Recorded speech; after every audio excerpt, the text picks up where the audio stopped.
Nomor yang Anda tuju sedang sibuk. Riri mana sih? Nomornya sering banget sibuk. Handphone yang menempel di telinga pun lama-lama Dela turunkan dengan penuh kesal.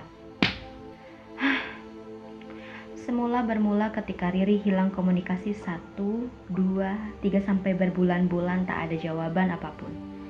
Media sosial semuanya nggak ada respon sama sekali. Kesepian mulai meronta-ronta. Masalah silih berganti datang. Teman baru, kuliah, keluarga, lingkungan, bahkan sahabat yang menghilang. Sudah cukup menguras tenaga Dela saat ini. Terkadang ia pula menangis terseduh-seduh. Semua mulai mengkikis hatinya. Bahkan luka lama pun tergores kembali. Kenapa harus aku?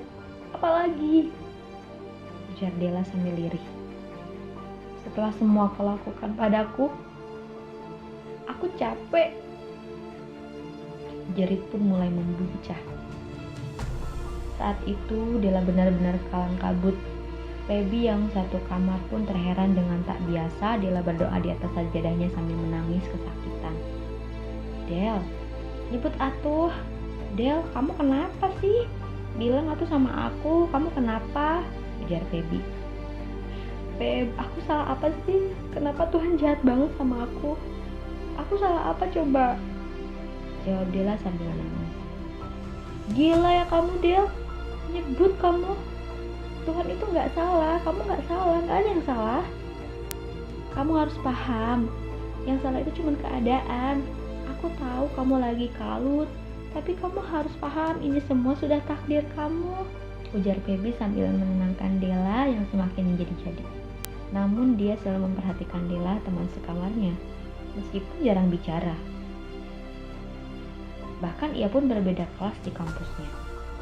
Hanya tegur sapa saja yang dia lakukan saat di kampus. Ia gak terlalu dekat, namun Feby punya rasa kepedulian yang tinggi. Dia peka terhadap permasalahan hidup Dela. Kamu kenapa sih, Del? Bilang sama aku kan teman kamu. Ujar Feby sambil memegang kencang tangan Dela. Maaf, Feb, aku malu sama kamu. Maafin aku. Sambil menyeka air mata yang membasahi pipi di mukena, Dela keluar dari kamar dan menyendiri di bangku favoritnya, yaitu balkon kamar depan. Dalam hati, ya Tuhan, apalagi ini? Mengapa berani menutupi kelemahan dalam marah? Betapa bodohnya aku menangisi hal yang seharusnya aku lawan. Lemah sekali aku ini, ya Tuhan. Sedikit demi sedikit mulai merangkai kata. Dalam pikirannya, ia memang pandai merangkai kata-kata. Dia selalu torehkan di buku kecilnya sambil menahan kesal dan malu. Saat itu Dela meratapi hidupnya yang begitu pahit.